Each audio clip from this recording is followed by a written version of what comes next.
que tú estabas tocando de cómo la vivienda se ha precarizado, ha prevalecido el enfoque meramente especulativo y comercial.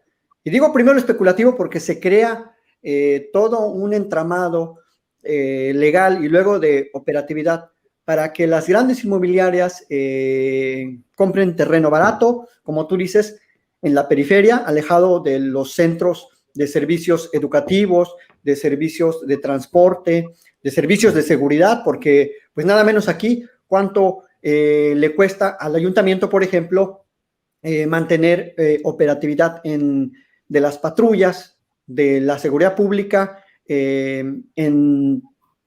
hacia la zona de la presa, por ejemplo. Estoy pensando en una zona ya muy alejada del centro urbano de Tijuana. Y bueno, ¿cuánto le cuesta, por ejemplo, crear allá estructura de pavimentación, de alumbrado público, de escuelas de todos los niveles, kinder, primaria, secundaria, preparatoria y universidad, por ejemplo? Entonces, esto se conoce de acuerdo a lo jurídicamente ya establecido en el artículo 4 de la Constitución, en la ley de vivienda y sobre todo en el marco internacional, como la cualidad de accesible de la vivienda, accesible en términos materiales, de cercanía, accesible con los servicios, pero también accesible con el dinero, es decir, que sea pagable, que las personas podamos adquirir una vivienda con pues los ahorros, los salarios y los créditos.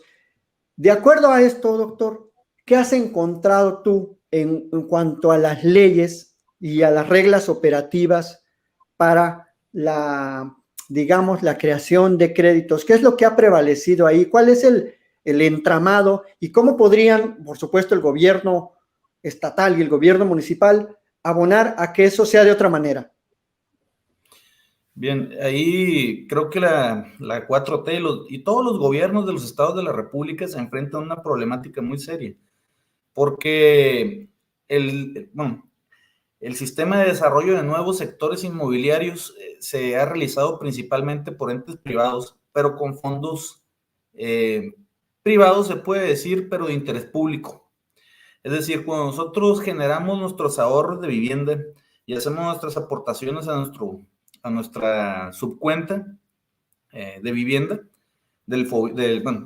puede ser del Fobiste o puede ser del Infonavit, ese dinero acumulado va generando intereses, pero luego es colocado como inversiones para efectos de garantizar esos intereses.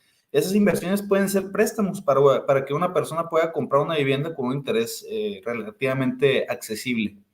Pero la prioridad, de acuerdo a la ley del Instituto del Fondo de Vivienda de los Trabajadores del Fobiste, del Infonavit, señala específicamente que la primera prioridad para efectos de ese dinero es el desarrollo de nuevos sectores inmobiliarios. ¿Qué quiere decir esto? Que buena parte de esos recursos es utilizado para el desarrollo de nuevos sectores inmobiliarios. O sea, el dinero que yo ahorro para comprar una vivienda se lo prestan a empresas desarrolladoras de bienes inmobiliarios para que ellos puedan utilizarlo, obviamente también con un interés de retorno, y así generar nuevos sectores inmobiliarios que se supondría tendrían que ajustarse a los planes del Proyecto Nacional de Vivienda. Solo que la realidad es que no es así. Es más, tú mismo lo acabas de mencionar, ¿no? Muchas veces hemos escuchado nosotros, los ciudadanos de a pie, las historias, ¿no? De personas que se apoderan de todas las zonas que aún no han sido urbanizadas, según ellos, de una visión a largo plazo, pero donde les venden los predios a un precio ínfimo, ¿no? Cuando, pues bueno, la mayoría de la población quisiera tener acceso a esas grandes ofertas.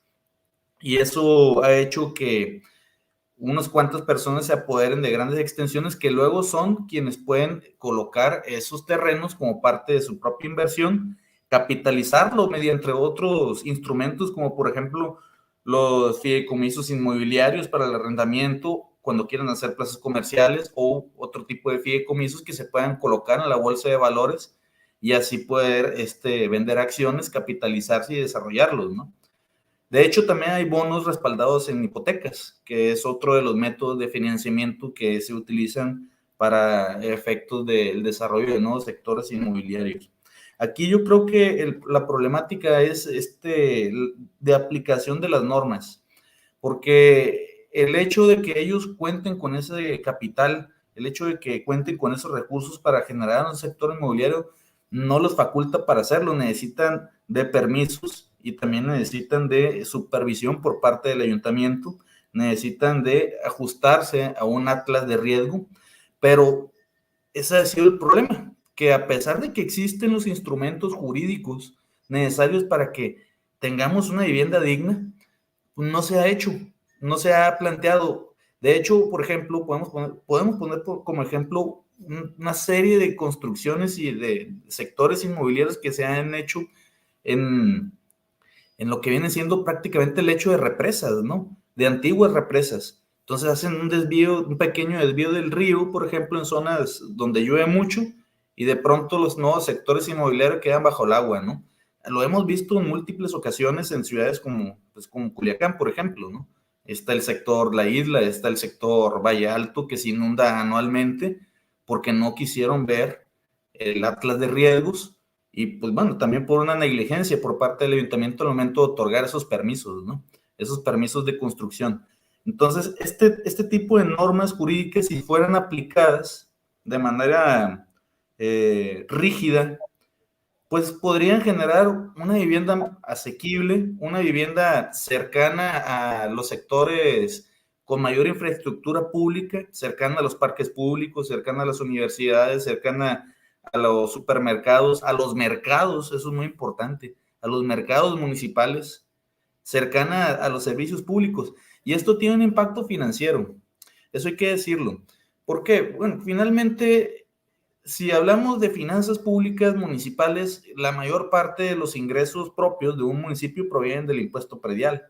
Y el impuesto predial se calcula con base en el valor catastral de un bien inmueble.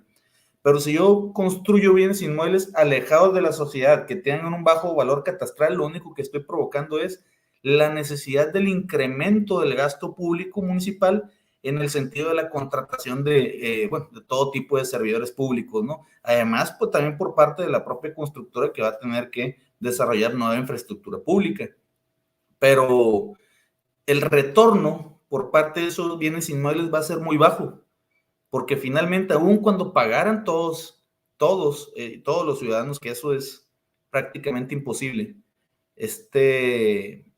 pues lo que están pagando es muy poco, o son tarifas muy, muy bajas, que no, que mantienen el constante déficit fiscal en que se encuentran los propios municipios y que sobreviven con base en las aportaciones federalizadas, ¿no?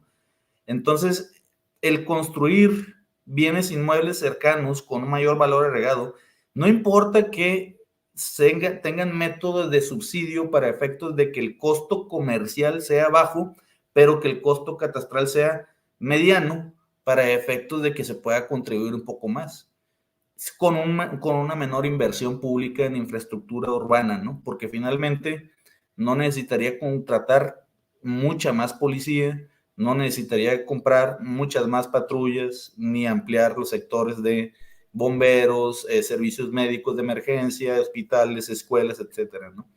Porque finalmente todo se está acotando, se está construyendo un poco más verticalmente, como lo han hecho las grandes ciudades, ¿no?, del mundo, para efectos de poder aprovechar su espacio. Y más en un lugar como el nuestro, ¿no?, como donde estamos viviendo actualmente, como Tijuana, que además de todo es una zona muy árida, ¿no? No tiene mucha agua potable y bueno, eso representa muchos problemas de infraestructura hidráulica. Pero bueno, ese sería otro tema. Creo yo que el meollo del asunto es ese, doctor, respecto a lo financiero. Doctor,